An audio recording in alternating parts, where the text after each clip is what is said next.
La crítica de larga data al orden internacional liberal, por supuesto, ha sido que Estados Unidos puede eximirse de las reglas que impone a los demás y puede actuar de manera caprichosa.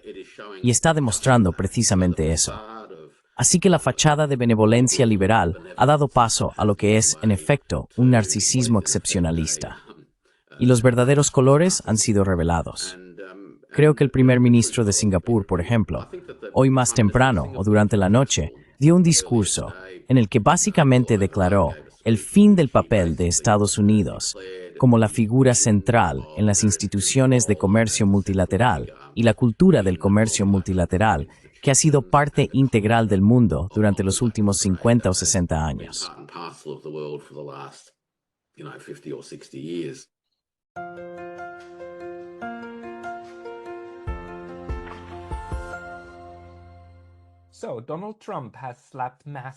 Entonces, Donald Trump ha impuesto aranceles masivos a casi todos los países que tienen relaciones comerciales con Estados Unidos, y el mercado de valores ha caído en un abismo en los últimos 2 días.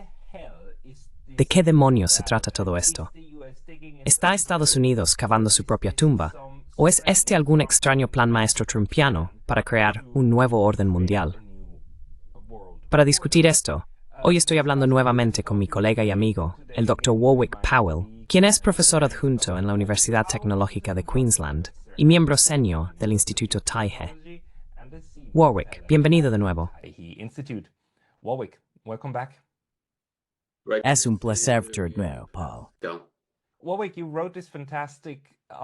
Warwick, escribiste este artículo fantástico en Substack, y hay una segunda parte que saldrá mañana o pasado, en la que analizas cómo Trump llegó a estos cálculos.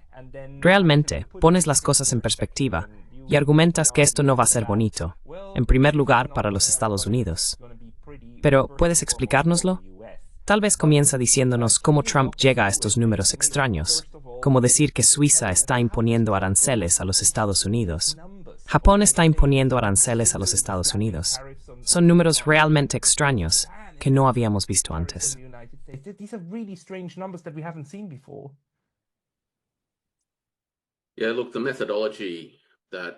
Sí, mira, la metodología que sustentaba los números de los aranceles anunciados hace un par de días fue finalmente deconstruida e ingeniosamente analizada por numerosas personas en las redes sociales en un periodo de tiempo muy corto. Lo que descubrieron fue que, contrariamente a la promesa de que estos iban a ser aranceles recíprocos, es decir, que se calcularían en función de lo que se estima que son las barreras arancelarias y probablemente no arancelarias de cada nación, en realidad teníamos algo bastante diferente.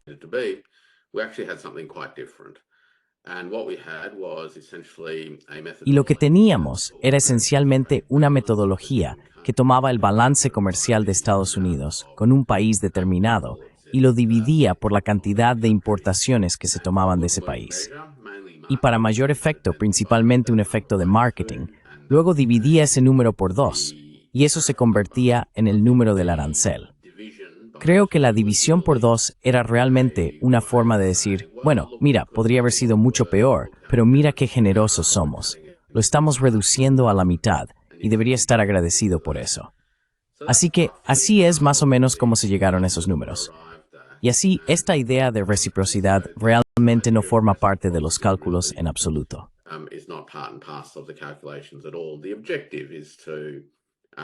El objetivo es abordar radicalmente lo que Trump considera un problema significativo, que es el déficit comercial de mercancías que Estados Unidos tiene con un montón de países. Y con la esperanza de, en última instancia, rejuvenecer la manufactura. Sin duda hablaremos mucho más sobre eso a medida que avancemos. Lo otro interesante a notar, y esto probablemente va al corazón de por qué estos aranceles no son recíprocos en absoluto, es que los países que realmente tienen déficits comerciales con Estados Unidos y no tienen aranceles en absoluto, también han sido afectados con aranceles. Y Australia es un caso clásico, donde Australia tiene un déficit comercial con Estados Unidos, no tiene aranceles con Estados Unidos, y sin embargo ha sido afectada con el 10% por defecto. Así que está el 10% por defecto, y luego está el cálculo nación por nación.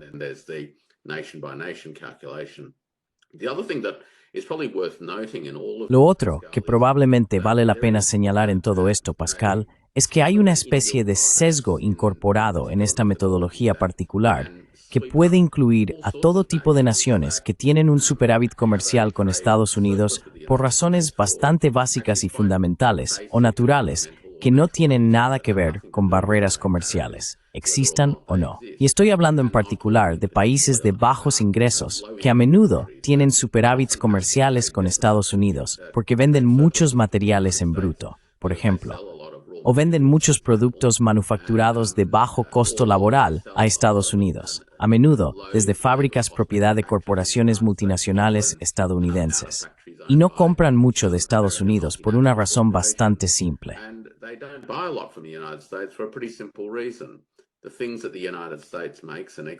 Las cosas que Estados Unidos fabrica y exporta tienden a ser demasiado caras para estos países. Así que, en esos tres aspectos, creo que es justo concluir que estos aranceles en realidad no se tratan de reciprocidad. Y ciertamente hay una preocupación más amplia, si se quiere, sobre el balance comercial de Estados Unidos. Lo último que diré al principio, solo para pintar el panorama, es que la cuestión del balance comercial que está en el centro de todo esto se refiere al comercio de mercancías. No se refiere al comercio de servicios, ya sean servicios de software, videos en streaming, videojuegos, licencias de software o, por supuesto, turismo y educación. Y en ambos aspectos, Estados Unidos en realidad tiene un superávit sustancial.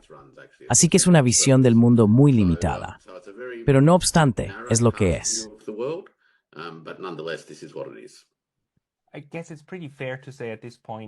Supongo que es bastante justo decir en este punto que esto es una cortina de humo, ¿verdad? El tema de la reciprocidad.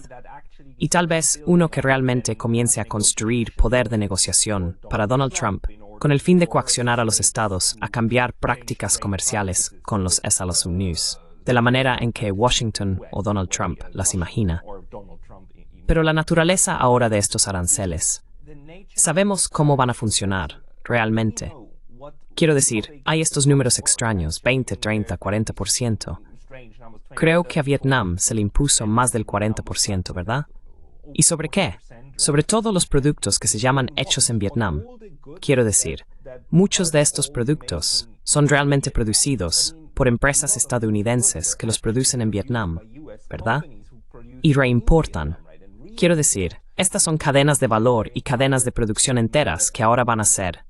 Esto va a ser un gran dolor de cabeza, incluso para saber cómo implementar esos aranceles, porque hasta donde entiendo, no sabemos exactamente cómo va a funcionar esto.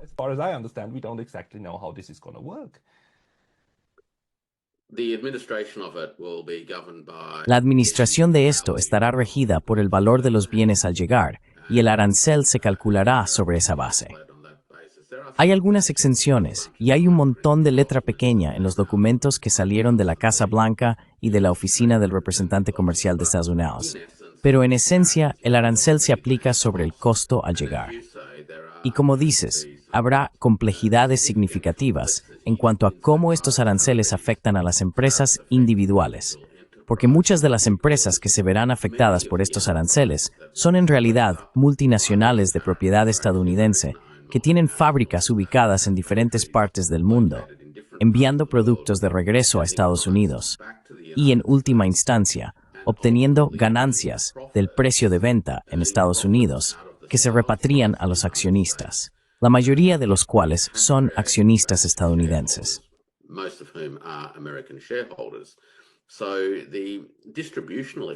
Entonces, el efecto distributivo de estos aranceles particulares en las empresas que operan de esa manera probablemente las llevará a tener que tomar una decisión bastante importante.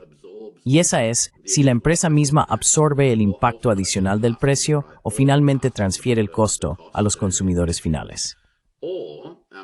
En el proceso de hacer ese cálculo, Pascal, esto irá al corazón de los rendimientos para los accionistas. El beneficio que obtienen estas empresas es que pueden producir cosas en otros países a un costo relativamente bajo, vender en América a un costo relativamente alto y tener grandes márgenes de beneficio que luego se distribuyen a los accionistas estadounidenses.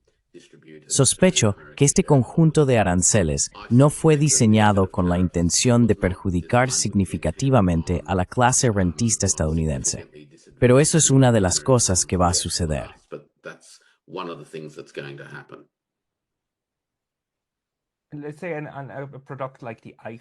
Digamos un producto como el iPhone, que se fabrica sustancialmente en China, se diseña en California, y sin embargo, Apple ahora está abriendo diferentes plantas de producción en todo el mundo, también en India. Pero India también ha sido afectada por estos aranceles. Es este el látigo que Donald Trump está tratando de usar para forzar la fabricación de regreso a los Estados Unidos, pase lo que pase. Y si rompe un par de cuellos, rompe un par de cuellos.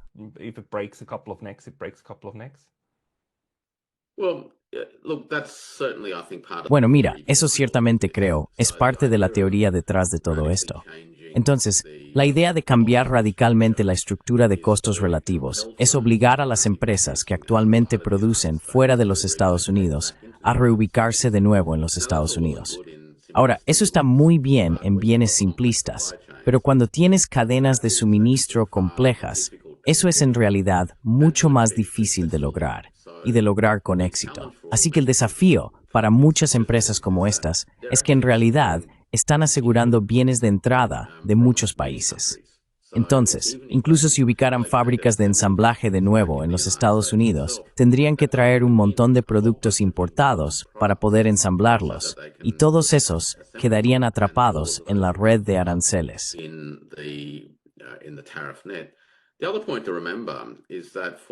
El otro punto a recordar es que para que se creen fábricas en los Estados Unidos, especialmente aquellas que reflejan la naturaleza de la manufactura moderna, estamos hablando de una manufactura que no se parece en nada a la visión imaginaria que creo que impulsa gran parte del discurso.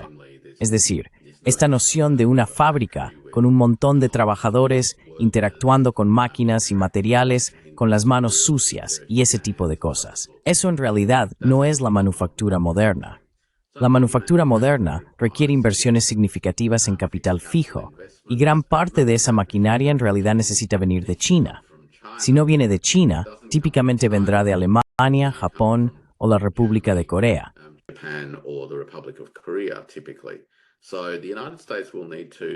Entonces, Estados Unidos necesitará aumentar sustancialmente sus importaciones de bienes de capital si busca avanzar en el camino de esta llamada rejuvenecimiento de la manufactura. Otra cosa que Estados Unidos necesitará hacer para lograr esto es alterar radicalmente las cadenas de suministro de bienes intermedios, los bienes de entrada que estos procesos de manufactura necesitan. Muchos de estos bienes intermedios, de hecho, la mayoría de estos bienes intermedios para el tipo de manufactura del que estamos hablando, no provienen de Estados Unidos en primer lugar. Así que ese es otro conjunto de cosas que necesitarán ser importadas o desarrolladas a través de cadenas de suministro locales, lo cual tomará mucho tiempo y será bastante costoso.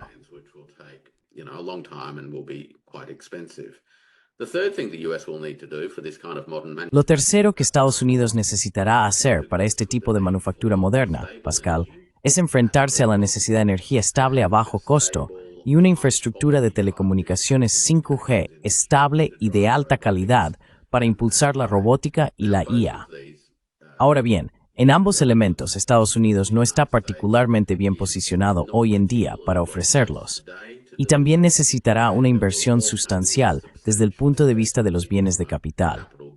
Y por último, y ciertamente no menos importante, habrá una demanda de un nuevo tipo de fuerza laboral. Y esa es una fuerza laboral que tenga un nivel relativamente alto en términos de educación y altos estándares de alfabetización y aritmética, todos los cuales han estado disminuyendo en los últimos 40 años.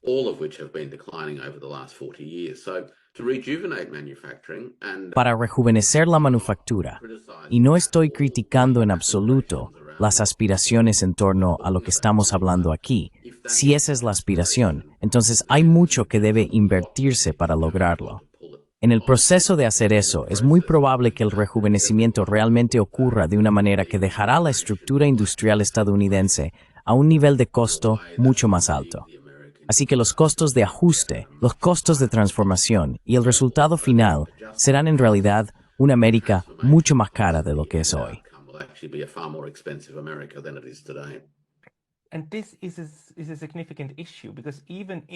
Y este es un problema significativo, porque incluso si Estados Unidos lograra traer de vuelta toda esta manufactura al país y lograra producir todos estos bienes por sí mismo, como por ejemplo un iPhone, completamente diseñado y producido solo en Estados Unidos, si el precio de eso no solo sube, sino que el precio del dólar estadounidense también se mantiene donde está, simplemente no habrá un mercado para estos teléfonos. Así que hay un argumento por ahí de que parte de la estrategia en este momento podría ser crear influencia para coaccionar a otros estados a ajustarse, en realidad comenzando a apuntar al tipo de cambio y debilitar el dólar estadounidense. ¿Crees que esto podría ser un objetivo, crear influencia, como algo con lo que negociar que Donald Trump realmente sacó de la manga?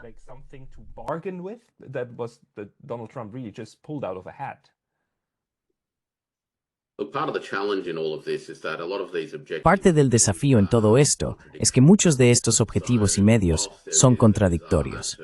Así que, aunque hay un deseo de, ya sabes, teóricamente puedo entender que puede haber algún deseo de reducir el valor del dólar. Y en los últimos días, eso ha estado sucediendo. Si eso se mantendrá o no es otra historia. Eso es lo primero, ciertamente va en contra, por supuesto, de las aspiraciones de la administración Trump de que el dólar sea también la moneda de reserva y la moneda dominante en el mundo. Así que un dólar estadounidense débil no ayuda a los Estados Unidos a lograr ese objetivo en particular.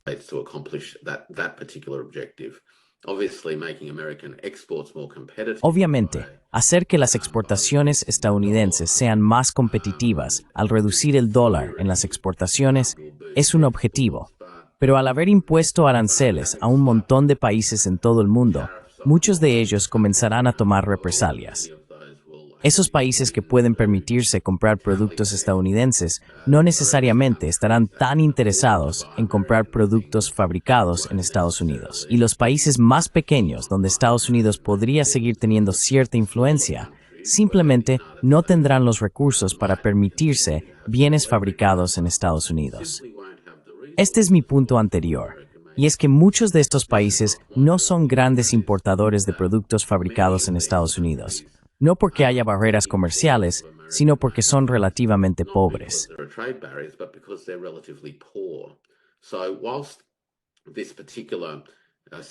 Entonces, aunque este conjunto particular de aranceles podría verse, y sé que a muchas personas les gusta dar el beneficio de la duda al presidente Trump en términos de su capacidad de negociación y sus instintos, y tal vez se trate de establecer algo que pueda abrir una negociación, solo sabremos la respuesta a eso con el tiempo. Pero mientras tanto, estamos empezando a ver cómo los actores importantes en el mundo, no me refiero a las naciones más pequeñas que tienen mucho menos influencia, sino a los actores importantes, están comenzando a preparar su propia versión de reciprocidad en respuesta o ya han anunciado su versión de reciprocidad en respuesta. Y hablo específicamente de China.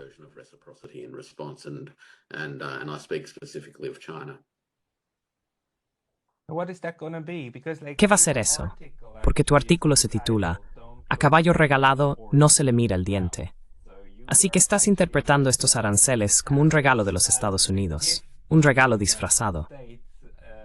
¿Pero puedes tal vez hacer ese argumento?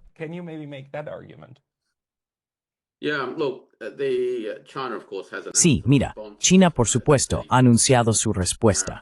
Es un arancel del 34% sobre todos los bienes originarios de Estados Unidos, que es, por supuesto, un número recíproco al que Estados Unidos ha impuesto o ha anunciado que impondrá a China en esta ronda particular de aranceles. La otra cosa sobre esto, y volveré a eso en un momento, pero la otra cosa es que a lo largo de la última semana, China ha anunciado en realidad una serie de medidas que creo que deben ser vistas como parte de un conjunto de cosas. El gobierno chino ha anunciado una prohibición para que las empresas chinas inviertan en empresas estadounidenses. Los reguladores comerciales de China han anunciado una investigación por motivos antimonopolio sobre la venta propuesta de los puertos del Canal de Panamá.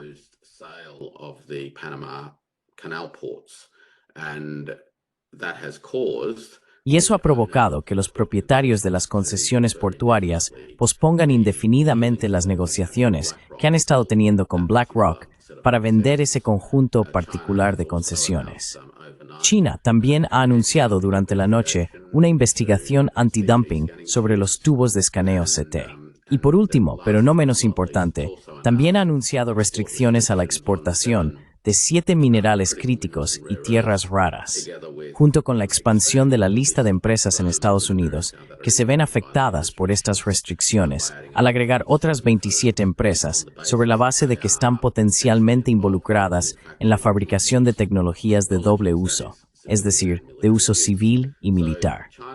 Así que China ya ha respondido con una serie de medidas que, si hablamos de un tipo de negociaciones al estilo Trump, ciertamente ha planteado una serie de contraproblemas que también necesitan ser negociados.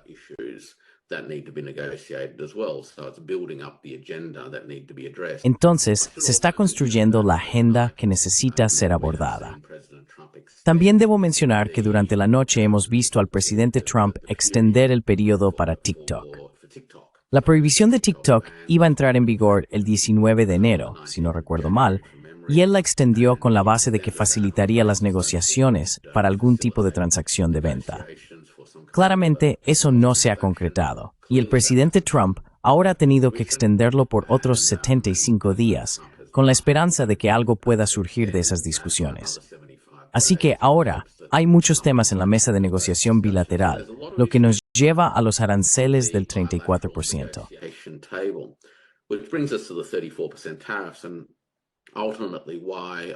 Y, en última instancia, ¿por qué argumento que es un caballo regalado y no se debe mirar el diente? La razón es que las barreras arancelarias significativas para los productos fabricados en China que ingresan al mercado de Estados Unidos impactarán la competitividad de precios relativos de esos productos y, en consecuencia, afectarán los volúmenes y las ventas. Así que creo que es razonable decir que podemos esperar que los productos fabricados en China reduzcan sus volúmenes de ventas en el mercado estadounidense. De manera similar, los estadounidenses, al haber impuesto aranceles a todos los demás, también lograrán el mismo efecto en un montón de otros países proveedores y sus empresas. Ahora bien, no hay mucho que Estados Unidos fabrique y que China importe que China no pueda obtener de otros lugares.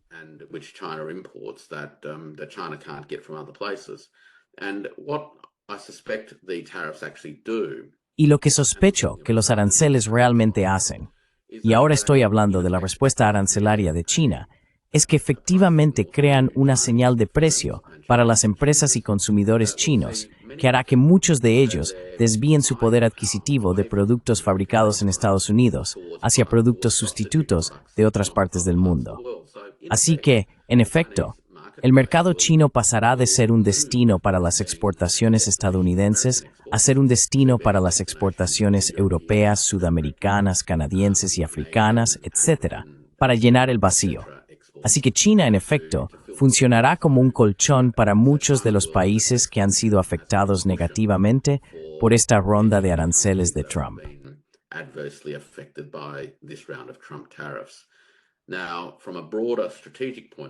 Desde un punto de vista estratégico más amplio, en términos de diversificar el comercio y, en última instancia, avanzar hacia un régimen comercial multilateral internacional, donde las monedas nacionales puedan desempeñar un papel más importante en lugar de que el comercio esté predominantemente denominado en USD. Esto es precisamente lo que debe suceder. Ha surgido la oportunidad de acelerar este movimiento hacia la multipolaridad de las monedas y diversificar la red comercial global.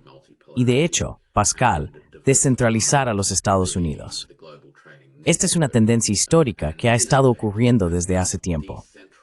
El mercado estadounidense ahora representa un poco menos del 15% del total de importaciones globales. No es ni de cerca tan importante como lo fue en su momento.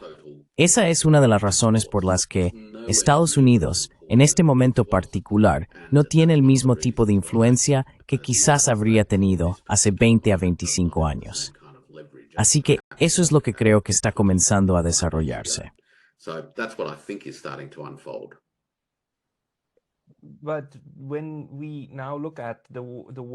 Pero cuando ahora observamos cómo van a reaccionar otros países, quiero decir, todos están todavía, en gran medida, sorprendidos sobre cómo abordar esto.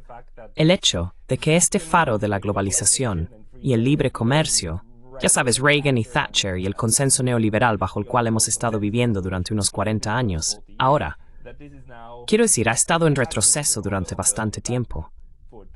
Pero esto es realmente una bofetada para todos los que pensaban, bueno, así es como manejamos el comercio global.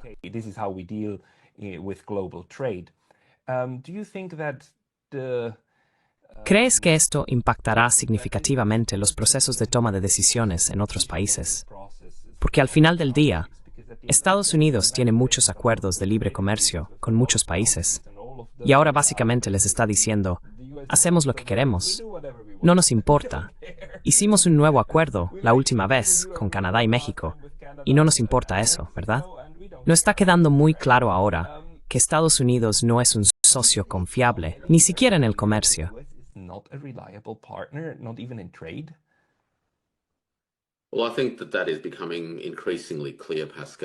Bueno, creo que eso se está volviendo cada vez más claro, Pascal. La crítica de larga data al orden internacional liberal, por supuesto, ha sido que Estados Unidos puede eximirse de las reglas que impone a los demás y puede actuar de manera caprichosa. Está demostrando precisamente eso, por lo que la fachada de benevolencia liberal ha dado paso a lo que es, en efecto, un narcisismo excepcionalista, y se han revelado los verdaderos colores. Creo que el primer ministro de Singapur, por ejemplo, hoy más temprano, o durante la noche, dio un discurso en el que básicamente declaró el fin del papel de Estados Unidos como la figura central en las instituciones de comercio multilateral y la cultura del comercio multilateral, que ha sido parte integral del mundo durante los últimos 50 o 60 años.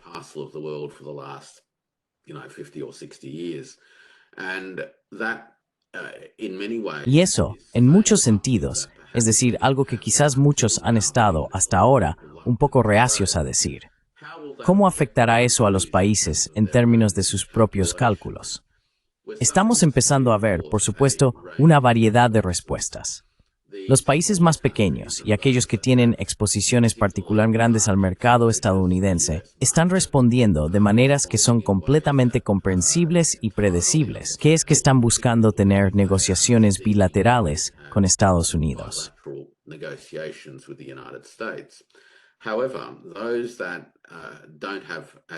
Sin embargo, aquellos que no tienen tantos huevos en esa canasta en particular, ahora están pensando seriamente en cómo pueden reforzar las instituciones comerciales bilaterales y multilaterales y fortalecer sus relaciones comerciales con otros, así como intensificar los programas de diversificación que muchos han estado llevando a cabo de cualquier manera.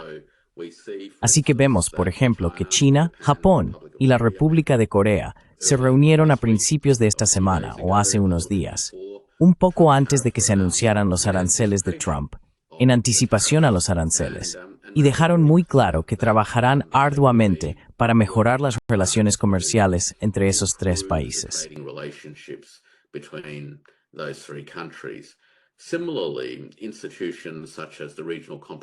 De manera similar, creo que instituciones como la Asociación Económica Integral Regional, que es el acuerdo de libre comercio al que se han adherido los 10 estados de la ASEAN, junto con China, Japón, Corea, Nueva Zelanda y Australia, van a desempeñar un papel aún más importante. El comercio entre estos países, en términos del comercio intrarregional, Inter-RCEP, ya representa el 60% del comercio que estos países realizan de todos modos. Y esperaría que las futuras configuraciones de la cadena de suministro en todo el mundo vean una intensificación de este tipo de redes intrarregionales, en parte porque existe la infraestructura para apoyarlas y en parte porque pueden institucionalizarse en un contexto de acuerdos comerciales regionales, junto con una discusión continua sobre cómo eso finalmente alimenta un rediseño de las arquitecturas de seguridad regional. Porque es un cambio en el orden económico global, impone una instancia en un orden de seguridad global. And I think that is something that Y creo que eso es algo que podemos esperar comenzar a presenciar en el futuro. Los otros acuerdos comerciales interesantes que creo que se consolidarán, y sabes que tendrán algo de presión sobre ellos, pero también presentarán oportunidades, serán cosas como el CPTPP, que fue el legado del TPP original. La administración de Obama lo inició, pero la primera administración de Trump se retiró de él, y Biden nunca volvió a unirse.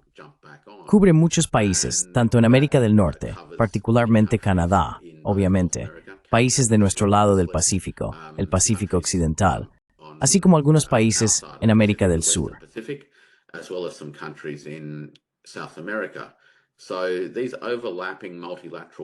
Creo que estos acuerdos comerciales multilaterales superpuestos van a cobrar protagonismo. Y obviamente, todavía hay un compromiso de muchos países del mundo con la Organización Mundial del Comercio, a pesar de que todos también saben que la OMC es imperfecta en muchos aspectos y necesita desesperadamente reformas en muchos sentidos. Pero, no obstante, habiendo surgido hace unos 20 años, gracias a inversiones increíbles y a largo plazo de esfuerzos diplomáticos, es poco probable que la gran mayoría de los países simplemente han desechado esas instituciones.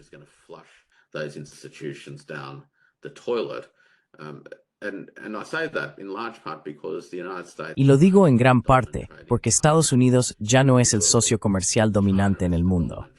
China es el socio comercial dominante para más de 150 países en el mundo, lo que significa que siempre que China siga comprometida con las instituciones comerciales multilaterales, tiene suficiente peso para dar estabilidad a estas instituciones, sin importar cuánto estén amenazadas por Estados Unidos, que en efecto está saboteando el orden comercial multilateral que Estados Unidos creó.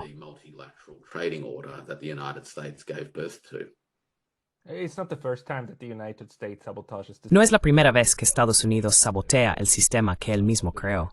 Quiero decir, pensemos en cómo Estados Unidos básicamente hundió el sistema de Bretton Woods, donde las monedas estaban vinculadas al dólar estadounidense y el dólar estadounidense al oro. Y luego Nixon simplemente lo tira por la ventana, ¿verdad?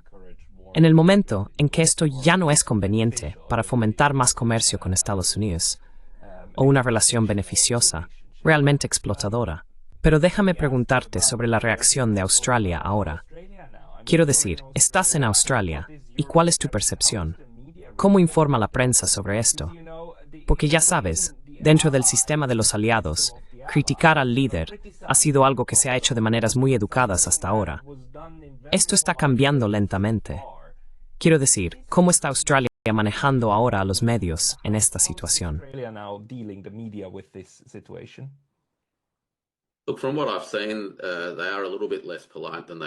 Mira, por lo que he visto, son un poco menos educados de lo que eran, tal vez, incluso hace una semana. Y esto ha tomado por sorpresa a muchos en el establecimiento. Australia es una nación comercial. Está profundamente entrelazada en redes comerciales globales y depende fundamentalmente de la estabilidad de las instituciones comerciales multilaterales. Así es como Australia ha logrado navegar episodios anteriores de transformaciones tumultuosas en las relaciones globales.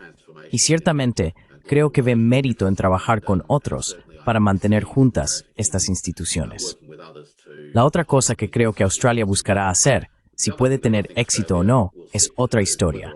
Y eso es continuar participando en negociaciones bilaterales con el objetivo de lograr algunas exenciones bilaterales para sí misma.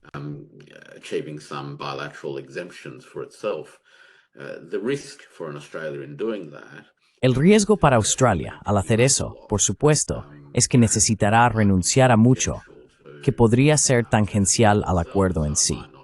Así que podrían no ser cosas relacionadas con el comercio, lo que necesitará ceder para obtener un resultado relacionado con aranceles comerciales. El otro punto que creo que Australia ha aprendido, especialmente en los últimos años, es que cuando experimenta barreras para el acceso al mercado, la calidad de los productos australianos tiende a permitir encontrar salidas alternativas. No siempre encontrando salidas alternativas que traigan el mismo precio que los productos podrían haber recibido en su mercado preferido original, pero ciertamente hay mercados para los productos australianos, particularmente en el espacio de las materias primas, que los exportadores australianos han explotado con éxito. Australian exporters have successfully exploited.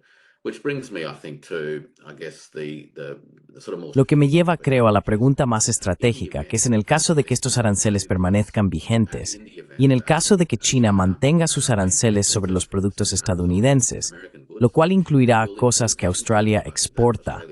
La brecha en el mercado en China para muchas de estas cosas, la carne de res australiana, por ejemplo, se abrirá aún más. Y así, un país como Australia y otros lugares que tienen proteínas cárnicas como parte de su cartera de exportación, creo, aprovecharán la oportunidad para expandir su presencia en el mercado chino. Así que, estos son los tipos de cambios que creo que son muy probables que ocurran a medida que estos patrones comerciales se reconfiguran, en gran parte porque China reducirá lo que compra de Estados Unidos y lo reemplazará con bienes que se producen en otras partes del mundo.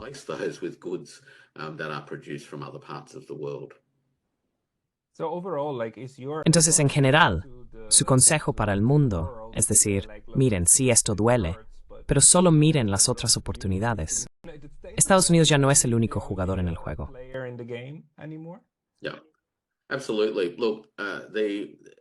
Sí, absolutamente. Mira, cada país tendrá sus propias circunstancias específicas en cuanto a la medida en que sus exportaciones son una gran parte de sus economías. Eso es lo primero. Lo segundo es la medida en que el mercado estadounidense es una gran parte de sus exportaciones y hasta cierto punto de sus importaciones también.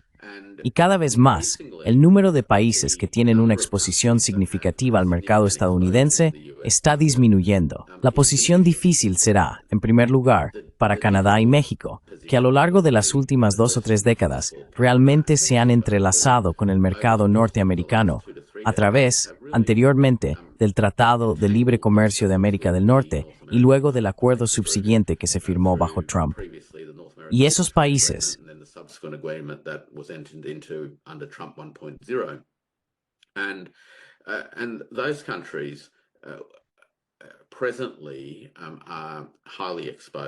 actualmente están muy expuestos en cuanto a la importancia del mercado estadounidense para ellos desde un punto de vista comercial en general.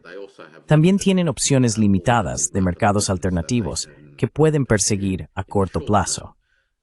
No obstante, cuando escuchas al primer ministro canadiense, por ejemplo, y también al líder de la oposición, lo que han hecho las diversas tarifas del presidente Trump es galvanizar al cuerpo político canadiense en torno a la necesidad de invertir en la infraestructura que necesitan para poder diversificar sus relaciones comerciales. Y estamos empezando a ver algo de eso ahora.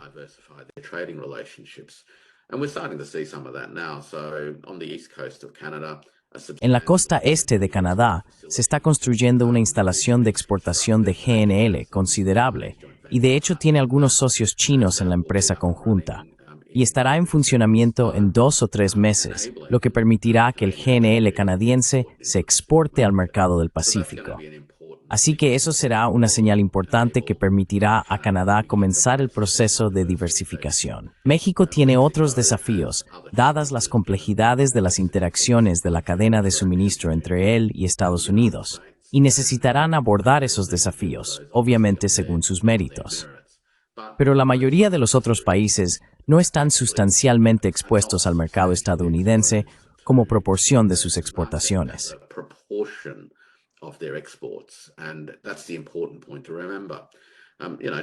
Y ese es el punto importante a recordar. China, por ejemplo, exporta muchos cientos de miles de millones de dólares a los Estados Unidos. Y con esas cifras uno diría, wow, eso es mucho. Pero en el esquema de la economía general de China y en el esquema del comercio de China, los Estados Unidos ciertamente no son el todo y el fin. Y así, los países podrán adaptarse a esto. La adaptación involucrará algunas cosas y tomará algo de tiempo. La cantidad de tiempo variará de un lugar a otro. Las adaptaciones se verán favorecidas por el apoyo continuo de las instituciones comerciales multilaterales globales, porque eso permite que el comercio global continúe creciendo.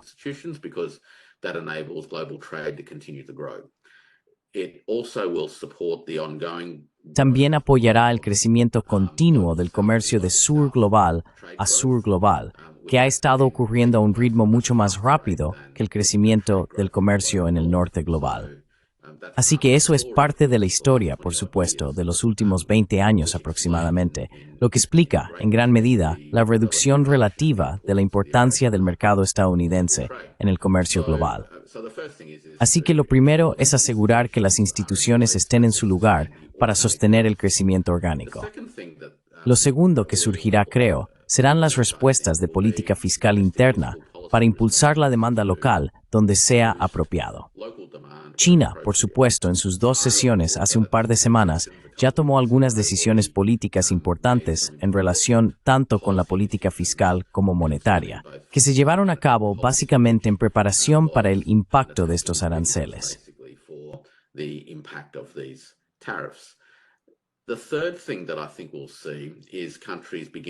La tercera cosa que creo que veremos es que los países comiencen a coordinar sus respuestas de política fiscal para asegurar que sus respectivas economías tengan suficiente ímpetu de demanda para apoyar esta reasignación de flujos comerciales.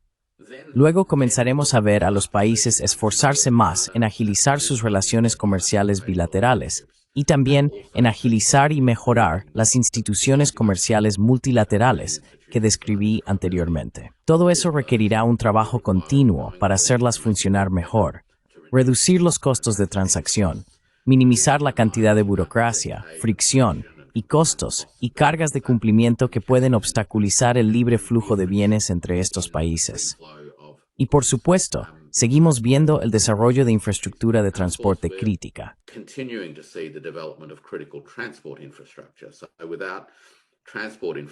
Entonces, sin infraestructura de transporte, no vas a lograr el movimiento de mercancías.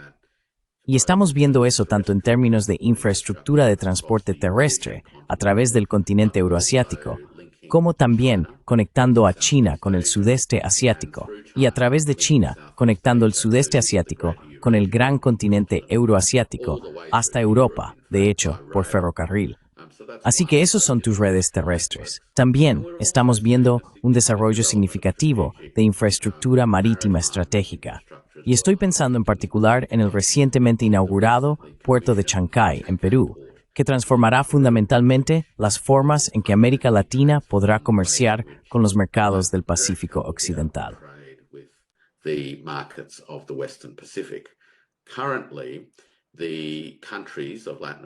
Actualmente, los países de América Latina históricamente han tenido que enviar sus productos a través de México o Estados Unidos antes de enviarlos a Asia Occidental o al Pacífico Occidental. O si estás en el lado este de América Latina, en realidad tienes que pasar por el Canal de Panamá. Todo eso es lento y costoso. El puerto de Chancay reduce aproximadamente 15 días de un proceso de tránsito de 35 a 40 días desde América Latina a los mercados de Asia. Y eso es un ahorro sustancial para que esos mercados puedan tener acceso directo. Así que todas estas cosas están desarrollándose mientras hablamos, y eso contribuirá a la reconfiguración de los contornos comerciales con el mercado de Estados Unidos siendo descentralizado.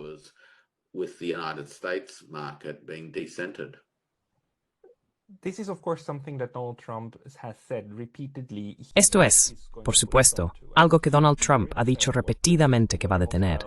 Quiero decir, ha sido muy hostil hacia los BRICS, ha sido muy hostil y ha hablado abiertamente sobre no permitir que surja otra moneda de reserva o una cesta de reservas. Esta charla tiene que parar, y él intentará hacer lo que pueda para asegurarse de que el dólar estadounidense siga siendo la moneda de reserva y que Estados Unidos recupere su posición en la cima de la cadena alimentaria. Así es como lo ha estado retratando. Pero este movimiento, y estoy de acuerdo contigo, realmente haciendo lo contrario. ¿Crees que habrá más ideas descabelladas en el camino para que la administración Trump intente coaccionar al resto del mundo a tener una relación comercial que él quiere que tengan con los Senos News?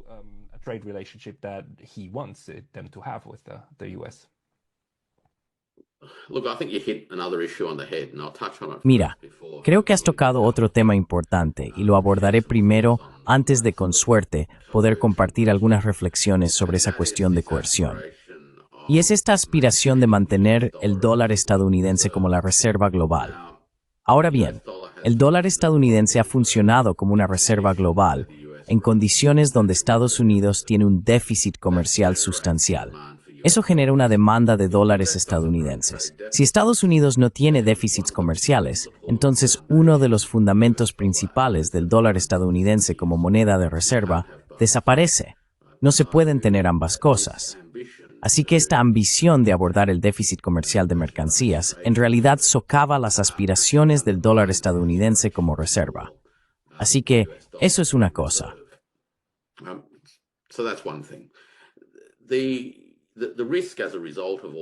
El riesgo, como resultado de todo esto, lo que hemos estado tocando, y esa es, supongo, mi visión más amplia, que es, a pesar de los méritos o no de la ambición política de la manufactura y cosas por el estilo, es que las medidas que se han anunciado hoy son poco probables de tener éxito.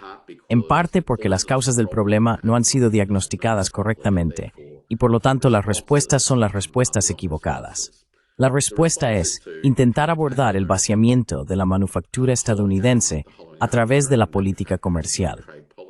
El tema que pondría sobre la mesa es que el desequilibrio comercial es una consecuencia del vaciamiento, no una causa del vaciamiento.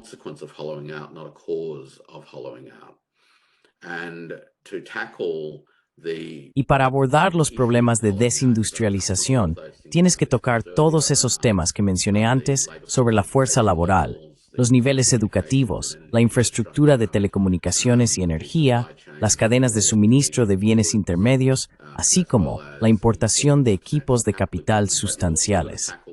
Pero también tienes que abordar otro factor estructural macroeconómico, y es que la razón principal por la que la manufactura estadounidense se desindustrializó en los últimos 50 años es porque la economía estadounidense se financió. La financiarización de la economía de Estados Unidos significó que los mercados de productos financieros, es decir, acciones, bonos, derivados, divisas e inmuebles, se volvieron más atractivos para el capital monetario.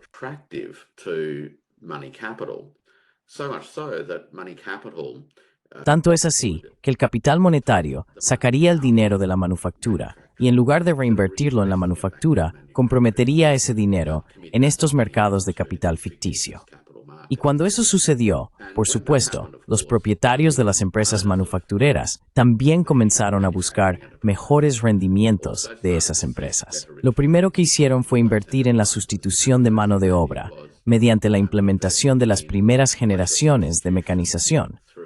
Así que las máquinas fueron las primeras que realmente quitaron los empleos de la clase trabajadora tradicional estadounidense. Cuando llegaron aquellas actividades donde no había máquinas que pudieran reducir el costo de producción, entonces los propietarios de ese capital trasladaron esa actividad a lugares donde los costos laborales eran bajos.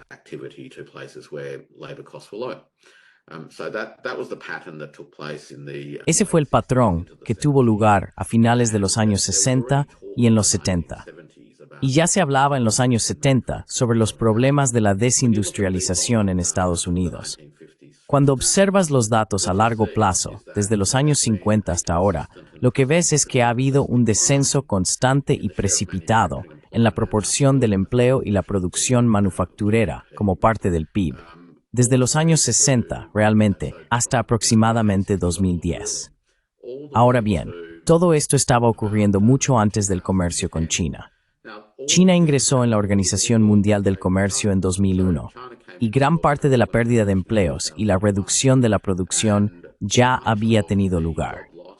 Para 2010, la situación en realidad se estabilizó, y durante la mayor parte de los últimos 15 años, el empleo manufacturero en Estados Unidos ha sido relativamente estable.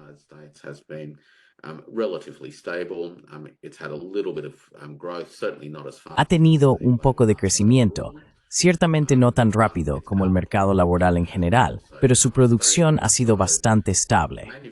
Así que la manufactura no ha desaparecido completamente en Estados Unidos. La manufactura estadounidense todavía representa alrededor del 2% de la manufactura global. Así que no es como si no hubiera manufactura en absoluto, aunque cuando la gente habla de desindustrialización, uno tiene esta imagen de que Estados Unidos no produce nada. Estados Unidos todavía produce algunas cosas, pero las cosas que produce tienden a ser bastante caras y no particularmente competitivas a nivel global, pero no obstante tienen mercados locales. Así que ese es el tipo de patrón a largo plazo del vaciamiento de la manufactura y sus causas. Ahora bien, ninguna de estas respuestas de política arancelaria realmente aborda las causas fundamentales, por lo que dudo que tenga éxito.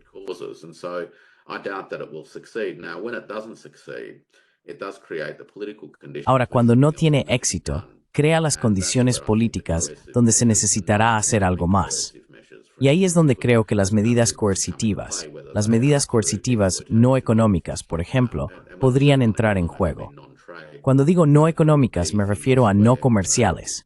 Podría ser en situaciones donde los países significativamente expuestos, en términos de deudas denominadas en dólares estadounidenses, podrían ser vulnerables a la presión. Hemos visto a Estados Unidos presionar al presidente argentino en relación a acordar que el FMI proporcione una ronda adicional de financiamiento en dólares estadounidenses a Argentina. Básicamente diciendo, mira, si vamos a hacer eso, queremos que rompas tu acuerdo de intercambio de divisas que actualmente tienes con el Banco Popular de China.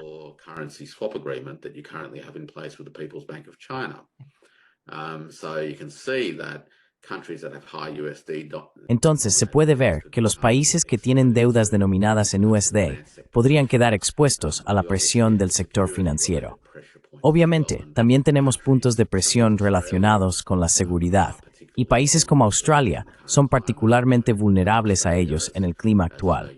Sabes, Australia, como sé que sabes, y muchos de los espectadores sabrán, ha firmado un pacto de seguridad llamado AUKUS con Estados Unidos y el Reino Unido. Ese conjunto particular de acuerdos compromete a Australia a un acuerdo de adquisición a muy largo plazo para submarinos nucleares. Ahora, el debate en Australia es si esos submarinos realmente tienen algún sentido, y por supuesto, si esos submarinos alguna vez serán entregados a Australia.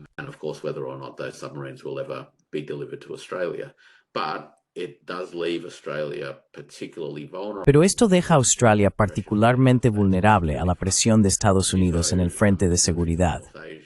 Lo mismo ocurre con los países del norte de Asia, la República de Corea y Japón, donde hay bases americanas sustanciales que también pueden estar bajo una considerable presión no económica. Y hemos visto la situación en Filipinas últimamente también.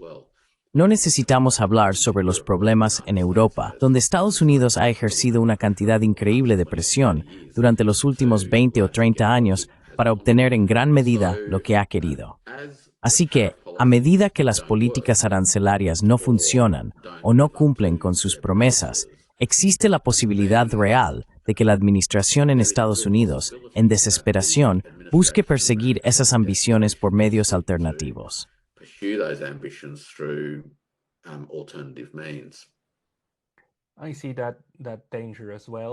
Yo también veo ese peligro. A menos que todo este asunto de los aranceles tenga una agenda completamente diferente que aún no vemos, es difícil imaginar qué más podría salir de esto. Nos diste muchas ideas muy valiosas, Warwick, y muchas gracias por eso. ¿Hay algo que te gustaría agregar o algún lugar donde la gente debería ir para leer más de ti en las próximas semanas?